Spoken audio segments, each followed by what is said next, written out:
ভাৰতীয় জনতা পাৰ্টিৰ যুৱ মৰ্চাৰ ভাইচ প্ৰেচিডেণ্ট। হয়, আজি এই দুলিগাঁও অঞ্চলত আগত কেতিয়াও যে এনেকুৱা ঘটনা হৈছিল এইটো হোৱা নাছিলে।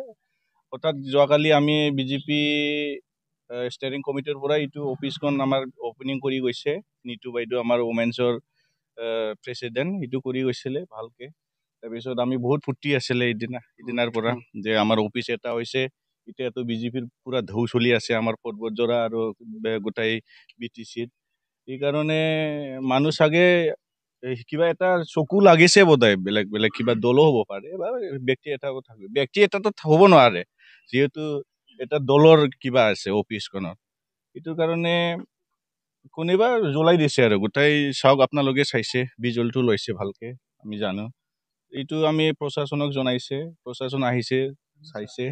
তাৰপিছত এই প্ৰশাসন আমাক কিবা এটা কৈছে আৰু যে হ'ব, কিবা এটা সিদ্ধান্ত হ'ব, কিবা এটা মানে জাষ্টিচ পাব বুলি কৈছে। সন্দেহ আমাৰ এনে সন্দেহ নাই, কিন্তু হ'বই, মানুহ কৰিছে। এতিয়াতো সন্দেহ বুলিতো ক'লেতো কিবা এটা প্ৰব্লেম হ'ব। ইলেকশ্যন এটা মানুহৰ ডেমক্ৰেচিৰ এটা মেলা, সবাৰ দায়িত্ব থাকে যে পাৰ্টিৰ কি কৰিব লাগে, ৰাইজক কি কৰিব লগা আছে, এইটো কৰি পেলাই আমি ইয়াৰ পৰা প্ৰতিনিধি পঠাই পিনি ভাল এটা হ'ব বুলি অনুভৱ কৰে। কিন্তু আজিকালি চাওক, এইবিলাক হিংসা বস্তুটো আমি ভাল নাপাওঁ। বিজেপি দল হিচাপেতো আমি একদম বেয়া পাওঁ এইখন বস্তুটো।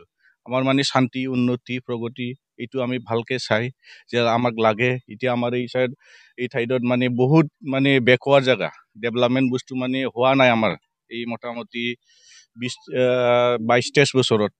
এইটোৰ কাৰণে আমি এইবাৰ বিজেপিক, এই গোটাই আমাৰ এৰিয়াত মানুহ ভাবিছিলে যে বিজেপিক এইবাৰ ভোট দি পেলাই জয়যুক্ত কৰি পেলাই আমাৰ যিটো পাব লগা আছে চৰকাৰৰ পৰা উন্নতি, এইটো আমি কৰি ল'ম বুলি ভাবিছিলোঁ।